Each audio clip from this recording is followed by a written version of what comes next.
ஜனநாயகன் சென்சார்லாம் வந்துச்சு பாத்துருப்பீங்க. ஜனநாயகன் படம் வந்து இந்த ஜூலை மாசமே ரிலீஸ் ஆகிறதுக்கான எல்லா வேலைகளும் பார்த்துட்டு இருக்காங்க. கொலை காட்ல இருக்க மவனை கொல்லாம விட மாட்டேன். என்ன ஒண்ணு படம் வந்தா பிளாக் பஸ்டர் நீ ஓடி ஜெயிக்கலாமா கூட ஒருத்தன் வாடா அப்படின்னு சொல்லிட்டு வந்து தொக்கா அவனை குஜினி மஸ்ட் பண்ணலாமான்னு காத்துக்கிறோம். ஐயோ பாவம் அவரே கன்ஃபியூஸ் ஆயிட்டாரம்மா. ஜெயிலர் 2 நம்ம ரஜினி குஜினி காலத்தை வந்து பண்ணலாமான்னு பாத்துட்டு இருக்க வேற ஒண்ணுமே கிடையாது. யாரு செட்டிங்க வேங்கியமாவா ஒத்தையில நிக்க தில்லி இருந்தா மொத்தமா வாங்கல. வேணாப்பா ஒன்லி பாடி லாங்குவேஜ் தான்ப்பா, உள்ள ஒண்ணு கிடையாதுப்பா. நீ நினைக்கிற அளவுக்கு நான் ஒண்ணும் பெரிய பயிற்று கிடையாதுப்பா, ஒன்லி பில்டப்புப்பா. ஒரு பஞ்சாயத்தடா முடிச்சு வச்சு பாரு, நமக்காக அம்பட்டு போலும் புள்ள குட்டியோட வெயில்ல காத்து கிடக்குறாங்களே. ஜெயிலர் 2 நம்ம ரஜினி குஜினி காலத்தை வந்து பண்ணலாமான்னு பாத்துட்டு இருக்க வேற ஒண்ணுமே கிடையாது. ஏய் வாத்த போடா, ஏய் கமால போடா பாடு.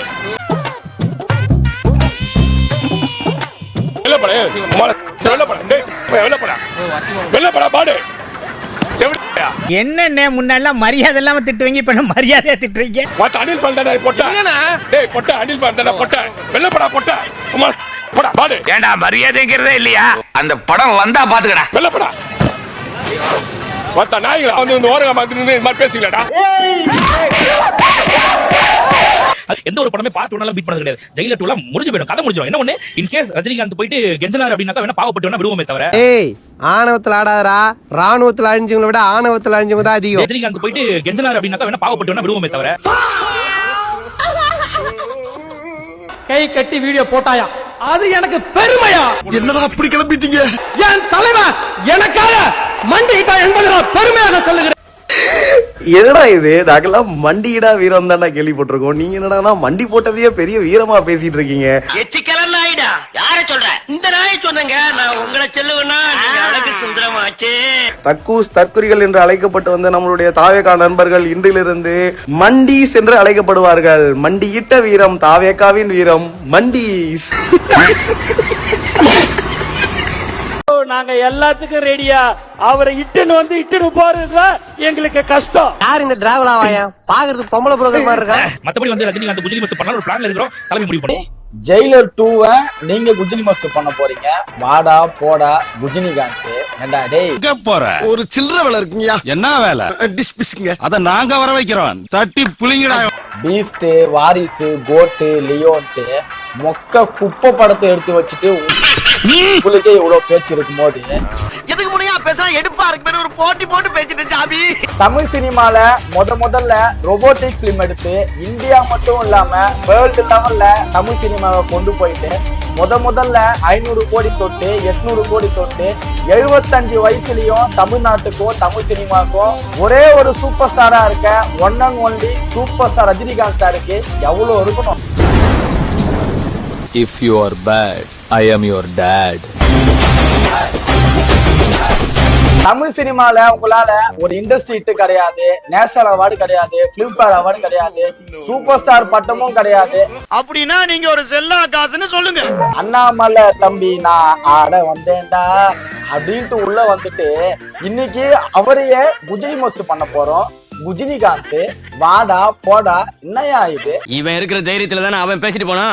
இவனை ஜூஸ் புழிஞ்சன்னு வச்சுக்க, அவன் சக்கையாயிருவான். பூராமே பொய்ப்பா பொய். அரை மணி நேரமா சம்பவம் நடந்துச்சு, நான் ஏதாச்சும் வாயிருந்து பேசுறேன் ஐயா. எல்லா டைலாக்கும் ஓன் டைலாக் மாதிரியே இருக்கு. அதான்யா 4 இட்லியை வாங்கி கொடுத்துட்டு என் வசனத்தை பூரா என் அனுமதியே இல்லாம அவன் பேசி என்னை மாட்டி விட்டு போயிட்டாயா. அதுவும் இவங்க தலைமை ஏதோ ஒண்ணு இருக்கா. அந்த தலைமை சொன்னா ஜெயிலர் 2 கூட ஜனநாயகன் படம் எப்படி கேசரி, அந்த கேசரிய வந்து கிளாஷ் கூடுவாங்களாம். பணியாளர் கிட்ட போய் சொல்லு, வீட்டுல உட்கார்ந்துட்டு அடியாளுங்களை ஏவி அப்பாவி பசங்க அடிக்க வைக்கிறது வீரம் இல்ல, ஆம்பளையா இருந்தா என்ன நேருக்கு நேரா சந்திக்க சொல்லு. ஓபன் சேலஞ்சரா ஜெயிலர் 2 படம் அக்டோபர் ரிலீஸ்னு சொல்லிட்டு அனௌன்ஸ் பண்ணிட்டாங்க. டேட்டுமே சன் பிக்சர்ஸ் போட்டாங்க. உங்களால முடிஞ்சா தைரியம் இருந்தா அந்த கேசரிய சூடு பண்ணி அக்டோபர் மாசம் ஜெயிலர் 2 கூட கிளாஸ் விடுங்க. யார குஜினி மஸ்ட் பண்றாங்கன்னு பாப்போம். நான் வண்டு முடிச்சாங்க உங்ககிட்ட பேசுறதே அசந்து தெரியாம பேசாங்க.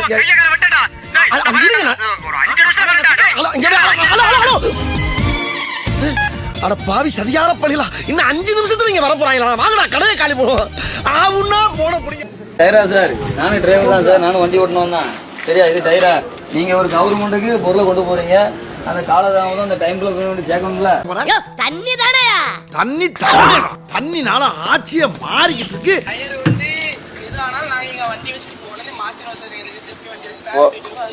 இல்ல சார், செப்னி வச்சு நான் வச்சுக்கிட்டு மாத்திரக்கா சார் இங்க கொடுத்துருக்காங்க கான்ட்ராக்ட். இருந்தாலும் கடலமுத்து ரொம்ப ஸ்ட்ரிக்ட்டுப்பா. ஸ்ட்ரிக்ட்டா இல்லனா உங்க முன்னால எல்லாம் உத்தியோகம் பார்க்க முடியுமா? எவ்வளவு பிரச்சனை இருக்குங்க, இதெல்லாம் ஒரு வேலையா? அதாவது தர்மபுரியில நேத்து பஸ் ஸ்டாண்ட்ல, டவுன் பஸ் ஸ்டாண்ட்ல மக்கள்லாம் கூட்டத்துல ஒருத்தன் வந்து ஒரு பொண்ணு காதலிகள்னு சொல்லி கழுத்து அறுத்து போட்டிருக்கான். எதுக்கு அசைய மாட்டியா? இனி உன் காதுக்குள்ள அணுகுண்டு தானே தூக்கி போடணும். அப்ப எதை போய் சரி செய்யணும், எதை போய் ஆய்வு செய்யணும், அதெல்லாம் விட்டுட்டு சம்மதம் இல்லாம போயிட்டு ஸ்கூல் குளத்துல போயிட்டு குடைச்சலா குடையிறது, சம்மதம் இல்லாம போயிட்டு லாரி டிரைவர் வந்து லாரி டயர் அந்த மாதிரி டயர் நல்லாதான் இருக்கா, அந்த டயர் தேஞ்சு போயிருக்கான், அது ஏன் நீ மாத்தல, அது வந்து நான் ஃபைன் போட போறேன் அப்படின்னு சொல்லி ஒரு எம்எல்ஏ செய்யற வேலையை பாருங்க. ஐயோ, ஒரு பைத்தியக்கார பைலட் இந்த நாடு மக்களும் மாட்டிட்டு படுற பாடு. சரி. ஆய்வு செய்யறதுனா என்னன்னு தெரியுமா அமைச்சர் அவர்களே? குறைகளை சரி செய்யறது தான் ஆய்வு. ஒரு பிஞ்சு குழந்தைய கேமரா முன்னாடி நிறுத்தி அவமானப்படுத்துறது இல்ல. வாட்ஸ் யுவர் ஃபாதர்னு தப்பா கேட்டு லாஸ்ட் பெஞ்ச்னு முத்திர குத்த உங்களுக்கு யாரு உரிமை கொடுத்தா? இந்த நச்சு மனப்பான்மையை தூக்கி போடுங்க. மாணவிகளே, ஆங்கிலம் ஒரு மொழிதான், உங்க அறிவு இல்ல. துணிவோடு முன்னேறி போங்க, நாங்க இருக்கோம். அப்போ எம்எல்ஏன்னு நாங்கெல்லாம் எதுக்கு இருக்கோம்? எங்க கட்சி எதுக்கு இருக்கு? தலைவரே, எதுக்கு டென்ஷன் ஆவறீங்க? எதா இருந்தாலும் வாங்க, அந்த ஆபீஸ் ரூம்ல வச்சு பேசிக்கலாம்.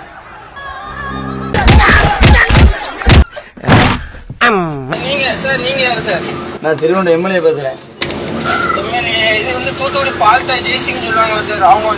சரி, அது கலெக்டர் வண்டியா இருந்துட்டு போட்டோம், முறையா இருக்க வேண்டியதானே? எதா இருந்தாலும் முறைப்படி செய்யணுமியா, முறைப்படி செய்யணும் சார். முறைப்படி செஞ்சிரலாம். அதான் சார், முறைப்படி செய்யணுமியா, புரியுதா? சரி, நீ சார் எல்லாரும் முறையா தான் இருக்கு, நீங்க செக் பண்ணிக்கோங்க சார். டயர் எல்லாம் கேட்கீங்க, டயர்லாம் யார் கேட்க கிடையாது. நீங்க சிரிக்கிறான் பாரு. ஓ, அப்ப டயர் எப்படி இருந்தாலும் தப்பு இல்லையா சார்? யாரு வண்டி ஓனரா?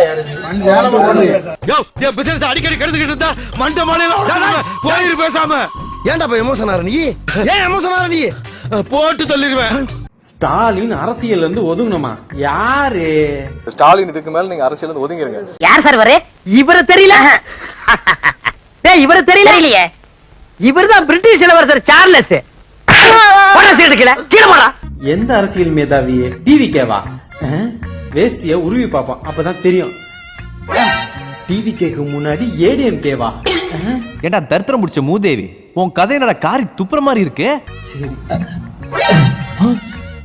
இன்னும் லிஸ்ட் ரொம்ப பெருசா போகும் போல இருக்குது. ஒரு இடம் 2 இடமா இருந்தா நான் இருக்கும், 1000 இடத்துல வாங்கி தொலைஞ்சிருக்கேன் நானு. ஏடிஎம் கேக்கு முன்னாடி பிஜேபியா? நம்ம டவுசர் குமார் மாமா. ஜாக்கி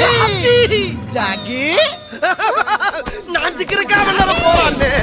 குமார் மாமா முன்னாள் முதல்வர் இளைஞரா இருக்கும்போது ஒரு மன்றம் ஆரம்பிச்சு ஏரியால, அதுக்கப்புறம் இளைஞரணின்னு ஒண்ணு உருவாக்கி, இளைஞரணி தலைவராகி, அப்புறம் எம்எல்ஏவாகி, அப்புறம் மேயராகி, அப்புறம் அமைச்சராகி, அதுக்கப்புறம் துணை முதல்வராகி, அப்புறம் கட்சியோட தலைவராகி, இப்போ முதல்வராகி 50 கால பொது வாழ்வு அரசியல்ல இருந்து ஒதுங்கணுமா? சும்மா நீ எல்லாம் ஒரு கொள்கை இல்லாம பொழப்புக்காக கட்சி விட்டு கட்சி தவிர எச்ச இன்சல்ட்டிங் அத சொல்லலாமா? என் முகத்துல காரி துப்புனாலும் எனக்கு கோவம் வராது. என்ன பண்றது, எல்லாம் கால கொடுமை. இதெல்லாம் காதால நம்ம கேட்டு வேண்டியதா இருக்குது. டவுசர் மாமா, காலம் இப்படியே இருக்காதுரியா? ஒரு நாள் இல்ல ஒரு நாள் இந்த டவுசரையும் உருவ போறோம், அப்ப தெரியும்.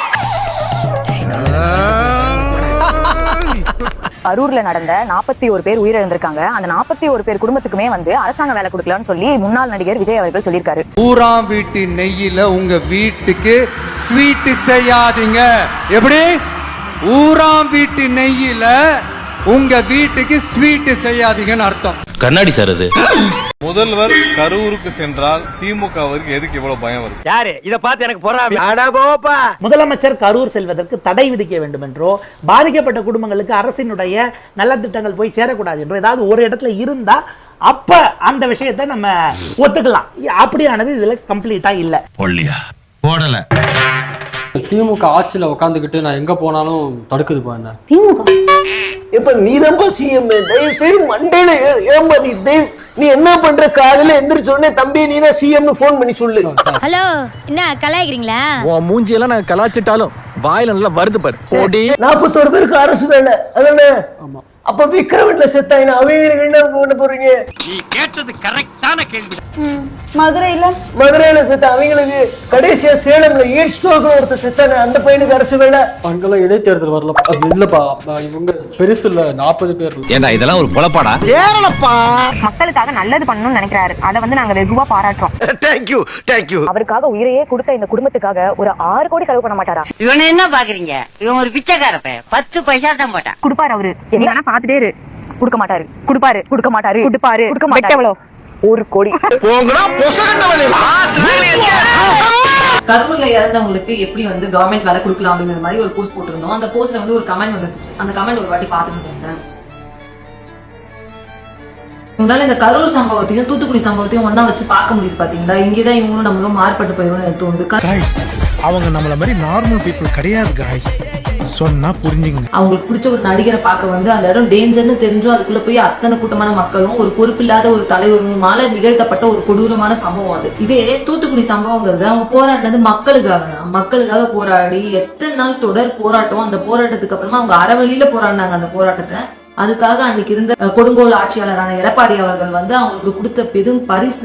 அவங்க வாழ்க்கை போய் அவங்க குடும்பம் இழந்து அவங்க குடும்பம் மொத்தமும் இதை அவங்களை இழந்து தவிக்கிறாங்க. இறப்பு. ஆனா இதுக்கான ரீசன் பிஹைண்ட் இறப்பு இருக்கு தெரியுமா? அதுதான் வந்து அவங்களுக்கு கொடுத்த வேலை. உங்களுக்கு இதெல்லாம் உட்காந்து இவ்வளவு தெளிவா சொன்னாலும் உங்க கருத்து மாறாதுங்கிறது எனக்கு தெரியும். அடே உங்களுக்கு மாட்டு சாணி இல்லடா, மனுஷன் சாணி அடிச்சா கூட நீங்க திருந்த மாட்டீங்கடா. ஆனா பைத்தியம்னு என்ன நீ சொல்ற, சரி நான் பைத்தியமாவே இருந்துக்கிறேன். எனக்கே இவ்வளவு அறிவு இருக்கப்ப நீ தான் நல்ல தெளிவானவனாச்சு. உனக்கு எம்பிட்டு அறிவு இருக்கணும்.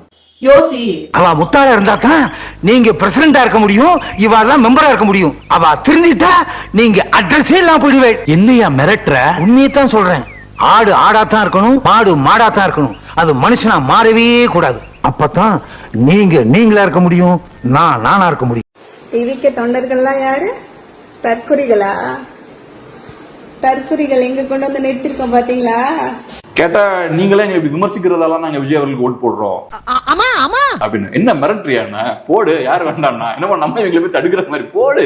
நான் விமர்சிச்சேன்னு ஓட் போட்டாங்களாம், இல்லாட்டி மற்றவங்களாம் தாவைக்கு விமர்சிக்கிறாங்கன்னு ஓட் போடுறாங்க. எவ்வளவு மடத்தனமான ஆர்கியூமெண்ட் அதெல்லாம். சோத்துக்கு பியத்துக்கிற நாயிரா. நிறைய கமெண்ட்ஸ்ல கூட நம்ம பார்க்க முடியுது. நீங்க என்ன தற்குறின்னு சொல்றதா நாங்களாம் போய் ஓட் போட்டோம். அப்ப நீங்களே ப்ரூவ் பண்றீங்க, அதுதான் நாங்க ப்ரூவ் பண்றீங்க. ஸ்டாப். ஓ லெவலுக்கு இல்லாட்டினா கூட எங்களுக்கு வெக்க வெள்ளரிக்கா சூடு சுரக்கான்னு நிறைய விளைஞ்சு போய் கிடக்கு. அதுக்கு என்ன ஓட் போடுவானா? ஒரு கட்சிக்கு ஓட் போடுறோம், அந்த கட்சிக்கு அரசியல் இருக்கா, கொள்கை இருக்கா, கோட்பாடு இருக்கா, நமக்கு யூஸ்ஃபுல்லா இருக்கான்னு பார்த்து ஓட் போடணும். இவரு விமர்சிச்சாரு விஜய் அவர்களை, தாவிக்கா, அதனால நான் போய் ஓட் போட்டேன். ஒரு நாள் இந்த திரை மோகத்தை எல்லாம் அடித்து நொறுக்கி உங்கள் போலி முகத்திரைகளை கிழித்தெறியும் அறிவார்ந்த தலைமுறைகளை நாங்கள் உருவாக்கும். உன் கதை முடிஞ்சுதுரே, டோபரே, உன் ஹிஸ்டரி ஓவரு.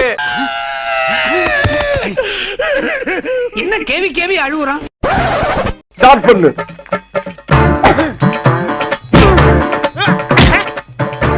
இங்கிட்டு வா. அப்படியா. படைக்கல மண்டல மட்டும் அடிச்சிடாத, குலக்கேசல் உள்ள போயிருவேன். சரியா? உங்க வீட்டு பிள்ளையா நினைச்சு எல்லாரும் என்னை மன்னிச்சிருக்க.